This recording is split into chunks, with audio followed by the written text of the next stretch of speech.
मैं तुम्हारे साथ एक रात की शादी करूंगा, सुहागरात के बाद तुम्हें आजाद कर दूंगा। बंद करो अपनी ये बेहुदी बकवास। लगता है शक्तियों के साथ साथ तुम अपने होश भी खो चुके हो। शक्तियाँ खोने से पहले मैंने बहुत कुछ हासिल कर लिया था। तुम वो सब पहले ही खो चुके हो ध्रुव। और सुहागरात के बाद मैं तुम्हें भी खो दूंगा, लेकिन फिर भी बहुत कुछ हासिल कर लूंगा। जबान संभाल कर ध्रुव, जानते भी हो तुम किससे बात कर रहे हो। अच्छी तरह जानता हूँ, मैं मैसेडोनिया के उस हसीन दिलरुबा लारा से बात कर रहा हूँ जो अपनी शक्तियों के घमंड में पूरी तरह डूब चुकी है, जिसे अपने एकलव्य बनने पर बड़ा घमंड है। लारा! हाँ है मुझ में घमंड ध्रुव। आखिर मैंने कम उम्र में तुमसे ज्यादा शक्तियाँ पाली है और आज मैं यहाँ पे सबसे ज्यादा शक्तिशाली हूँ और तुम बुज़दिल के बुज़दिल ही निकले। आज शौर्य दल के होने वाले लीडर ध्रुव का भरी सभा में उसकी होने वाली बीवी लारा ने अपमान किया। लारा, तुम मेरी बात सुनो।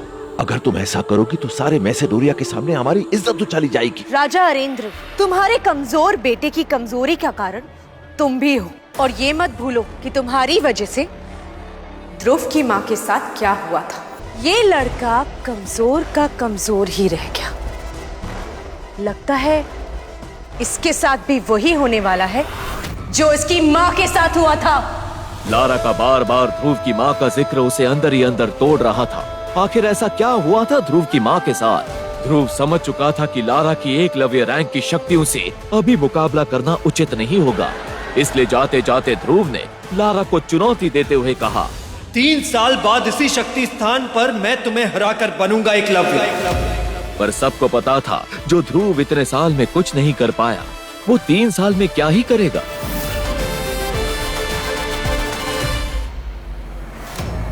ध्रुव मैसेडोनिया की उस जगह जा पहुंचा जहां उसकी मां की समाधि बनी हुई थी। माँ, कहाँ हैं आप? मुझे आपकी जरूरत है। अगर इतना ही कमजोर बनाना था तो मुझे पैदा ही क्यों किया? जन्म होते ही मुझे मार क्यों नहीं दिया? बोलो माँ, बोलो, जवाब दो माँ, जवाब दो। ध्रुव जैसे जैसे माँ को पुकारता गया, वैसे वैसे उसकी उंगली में पहनी अंगूठी ने अपना रंग बदलना शुरू कर दिया। वो अंगूठी ध्रुव के माँ की आखिरी निशानी थी। इतना ही नहीं, अब उस स्थान का माहौल बदलने लगा था। बिजलियों ने अपना रौद्र रूप धारण कर लिया था। कई कब्रों से हंसने की आवाजें आ रही थी, मानो वो ध्रुव को कमजोर कहकर पुकार रही हैं। ध्रुव की माँ की कब्र से धुआं निकलने लगा था। तभी एक आत्मा हवा में उड़ती हुई दिखी। वो आत्मा एक बूढ़े इंसान की थी। डरावनी आंखें, लंबे बाल, सफेद कफन जैसे कपड़े। ध्रुव सामने का नजारा देख बुरी तरह डर गया। देखो, मेरे करीब मत आना, वरना मैं तुम्हें मार दूंगा।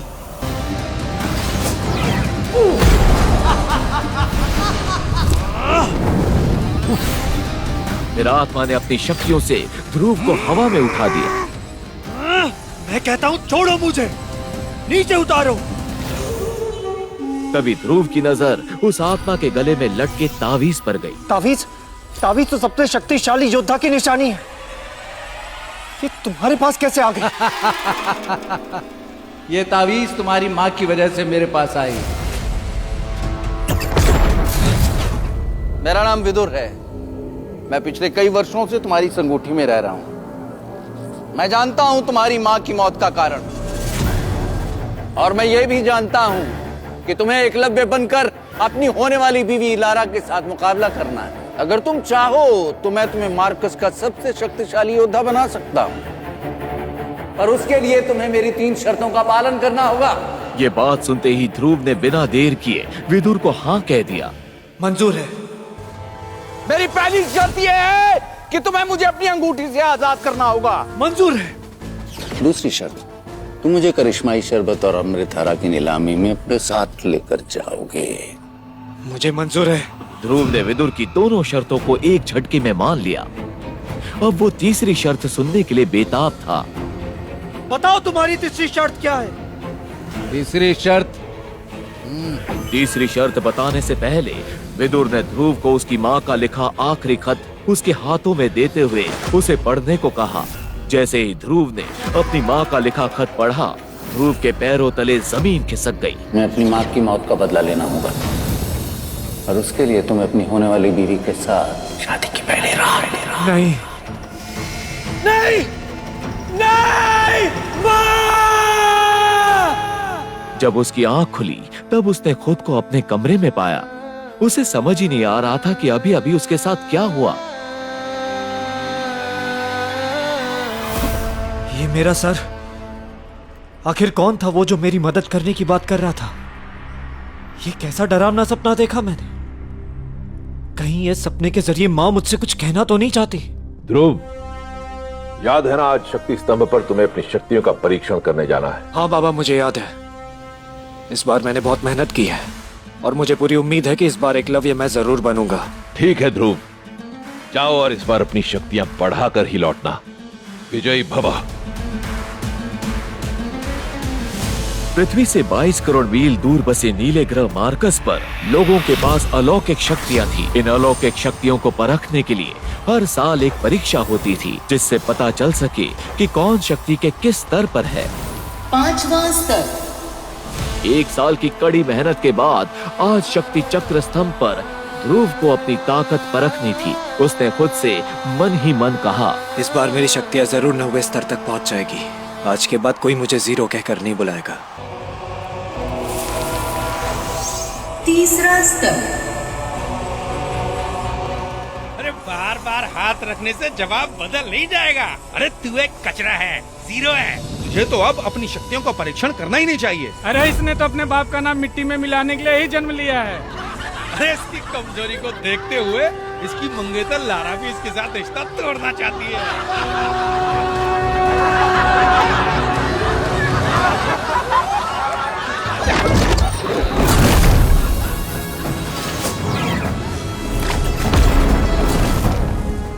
क्या तुम सब भूल गए कि ध्रुव कौन है?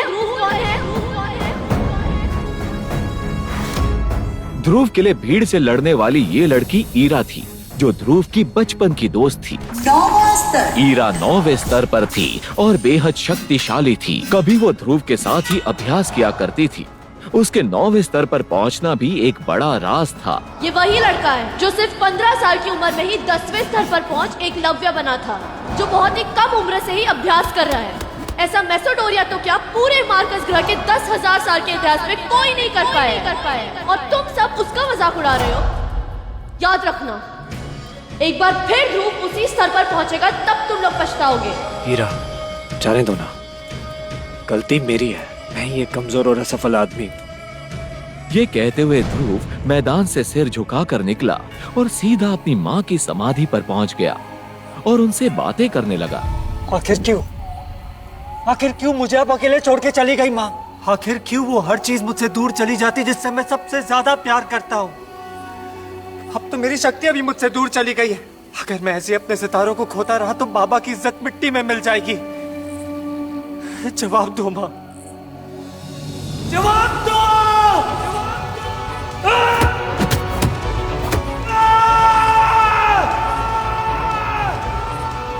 अब तो मुझे कोई चमत्कार या फिर कोई करिश्मा ही मेरी शक्तियां वापस दिला सकता है माँ।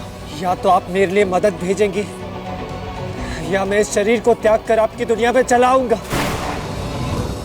चिंता क्यों करते हो ध्रुव? चिंता क्यों करते हो ध्रुव? चिंता क्यों करते हो ध्रुव? मैं तो हमेशा से तुम्हारे साथ हूँ। कौन है वहाँ? कौन मुझसे बात कर रहा है? मुझे इधर उधर ढूंढना बंद करो ध्रुव। इधर उधर ढूंढना बंद करो। मैं तो तुम्हारी अंगूठी में हूँ। इतना सुनते ही उसने अपने सीधे हाथ की एक उंगली में काले पत्थर से बनी उस अंगूठी की तरफ देखा। ये अंगूठी ध्रुव को उसकी माँ का दिया हुआ आखिरी तोहफा था। देखते ही देखते ध्रुव की अंगूठी में हलचल शुरू हो गई, लेकिन ध्रुव को अपने हाथों में अचानक से एक जोर का झटका लगा। उसकी अंगूठी में से एक सफेद रंग का धुआं साए के रूप में बाहर निकला।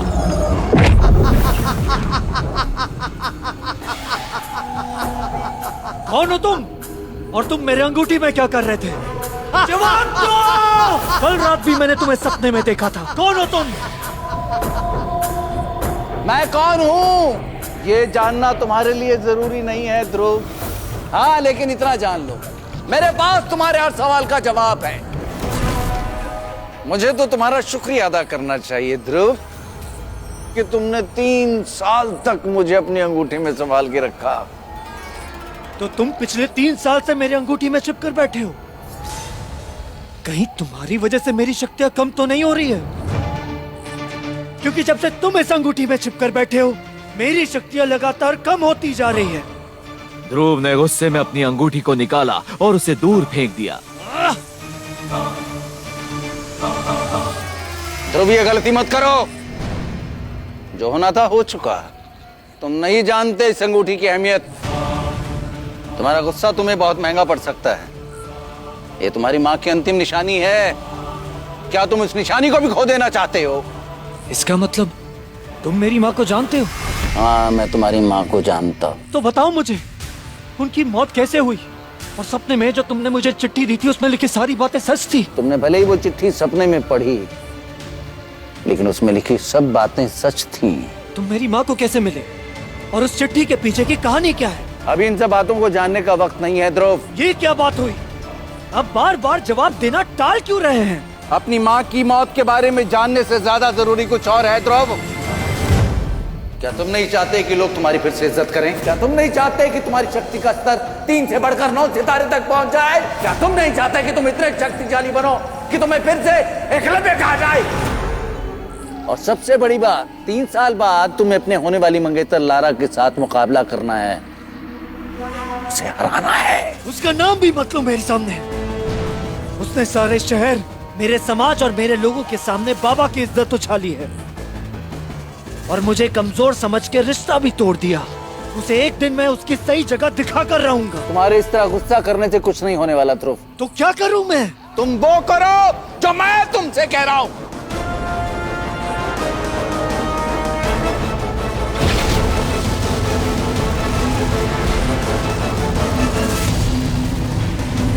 सबसे पहले तुम इस अंगूठी को पहनकर मुझे अपनी जिंदगी में शामिल करो, फिर देखो मैं कैसे तुम्हारी जिंदगी बदल दूंगा। मैं तुम्हें इतना शक्तिशाली बना दूंगा कि तुम आने वाली हर मुसीबत का सामना हिम्मत से कर पाओगे। डरो मत, इस बार मैं तुम्हारी शक्तियों को नहीं लूंगा। बहुत अच्छे ध्रुव। मैं तुम्हें इस तरह से अभ्यास कराऊंगा कि तुम्हारी शक्तियां बढ़ती चली जाएंगी और 1 साल के भीतर ही तुम लारा का मुकाबला करने के लिए तैयार हो जाओगे। तो फिर ठीक है, आप जल्द से जल्द मेरा अभ्यास शुरू करवाइए। वैसे मैं आपको क्या कहकर पुकार सकता हूँ? मेरा नाम विदुर है। तुम चाहो तो मुझे आचार्य कह सकते हो।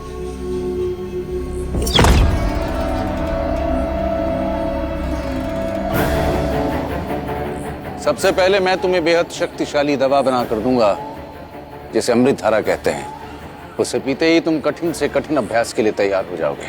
तुम अभी अपने घर शौर्य महल चलो। माँ, मैं आपका सपना जरूर पूरा करूंगा। इस अंगूठी के जरिए मैं एकलव्य बनकर मैसेडोरिया का सुपर योद्धा बनूंगा।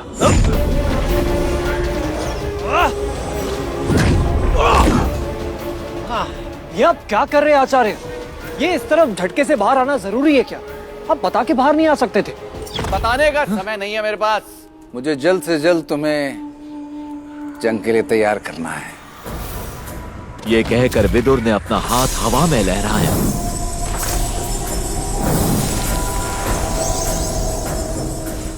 ये लो, ये अमृत धारा है। इसे पीकर तुम जल्द से जल्द अभ्यास के लिए तैयार हो जाओगे। नहीं, ये मुझसे कोई छल तो नहीं कर रहा? कैसे सचमुच माँ ने भेजा है?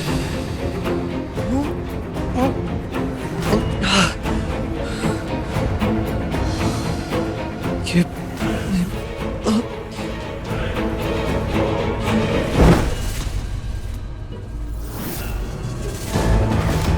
क्या सच में विदुर ध्रुव को एकलव्य बनाकर मैसेडोरिया का सुपर योद्धा बनाना चाहता है, या फिर उसके मन में कुछ ऐसा था जिससे मासूम ध्रुव अनजान है?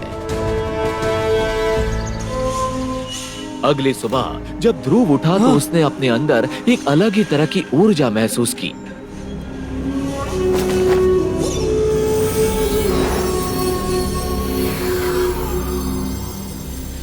ये तो सच में मेरे साथ कोई चमत्कार हो गया। इतनी जल्दी मुझे इतनी ताकत कैसे मिल गई? जल्दी से तैयार होकर पहाड़ी की ओर चलो, वहां कोई नहीं होगा। और आज से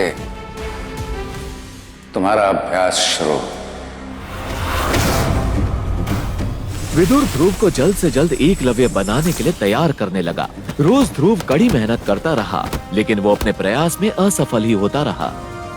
विदुर समझ चुका था कि उसे ध्रुव के साथ ऐसा कुछ करना होगा कि जल्द से जल्द उसकी शक्तियां उसे वापस मिल जाए। जब ध्रुव विदुर के साथ पहाड़ी पर पहुंचा, विदुर ने ध्रुव को एक जादुई खंबे से बांध दिया। थोड़ी ही देर में विदुर के हाथों में एक कांटों से भरा चाबुक था और उस चाबुक से लगातार ध्रुव के शरीर पर वार होने लगे। पर वो चाबुक तब तक ध्रुव के शरीर पर वार करता रहा जब तक कि वो बेहोश नहीं हो गया। थोड़ी देर बाद जब ध्रुव उठा तो विदुर ने उसे फिर से बोतल में रखी अमृत धारा पिलाई।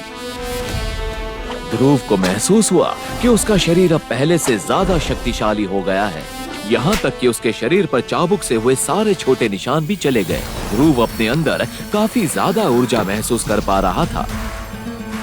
आज के लिए इतना अभ्यास बहुत है, घर चलते हैं। ध्रुव वापस अपनी माँ की समाधि पर पहुंचा।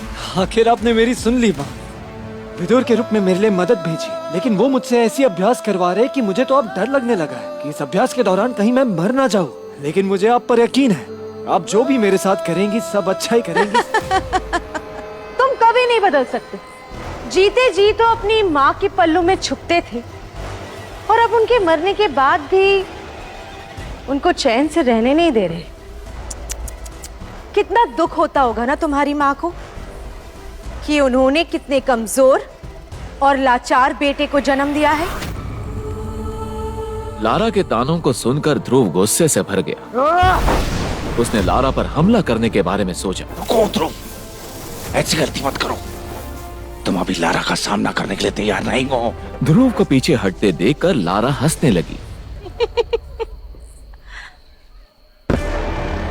क्या हो गया ध्रुव? क्या तुम्हें डर लग रहा है कि अगर जोश में होश गवा बैठोगे तो कहीं बाद में पछताना ना पड़े?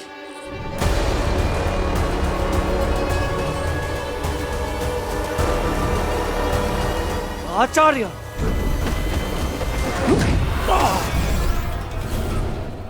क्यों रोका आपने मुझे? अगर आज मेरी जान चली भी जाती तो भी मैं लारा को सबक सिखा कर ही रहता। ये गुस्सा करने का वक्त नहीं है ध्रुव। सही वक्त आने पर पहला वार तुम ही करोगे, लेकिन तब वक्त भी तुम्हारा होगा, जगह भी तुम्हारी होगी और फैसला भी तुम ही करोगे।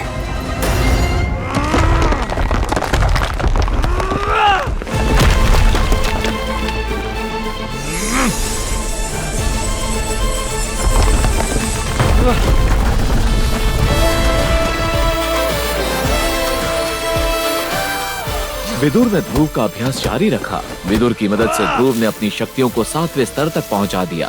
आगे बढ़ने के लिए उसे एक अलग तरह के अभ्यास की जरूरत थी, जिसके लिए ध्रुव को एक परीक्षा पास करनी थी। ध्रुव परीक्षा के मैदान में पहुंच गया। इस परीक्षा को युद्ध सेरेमनी के नाम से जाना जाता है। आज बाबा को उनका सम्मान मैं वापस दिलाऊंगा। मेरा ध्रुव एक सुपर योद्धा है। हे परमपिता, ध्रुव पर अपनी कृपा करना। जैसे ही ध्रुव ने अपना हाथ रखा, सब लोग हैरान रह गए। एक घोषणा हुई। ध्रुव का शानदार प्रदर्शन। 8वां स्तर। युद्ध सेरेमनी को ध्रुव के पिता अरिंद्र के निगरानी में किया जा रहा था। मैदान में मौजूद लोगों को लगा कि कहीं ध्रुव के इतने अच्छे नतीजे के पीछे उसके पिता की कोई चाल तो नहीं। आखिर ध्रुव की माँ ने विदुर की तरफ से उसको भेजी चिट्ठी में क्या लिखा था? 1 साल बाद ध्रुव और लारा के बीच होने वाले मुकाबले का क्या होगा अंजाम? विदुर की मदद से अब आगे और क्या चमत्कार करेगा ध्रुव? जानने के लिए अभी डाउनलोड करें पॉकेट FM ऐप और सुने रोमांच से भरी एक शानदार कहानी सुपर योद्धा। डाउनलोड करने पर आपको मिलेगा एक खास ऑफर, इस कहानी को फ्री में सुनने का। डाउनलोड करने के लिए नीचे दिए गए इंस्टॉल बटन को क्लिक करें और पॉकेट FM ऐप इंस्टॉल करें।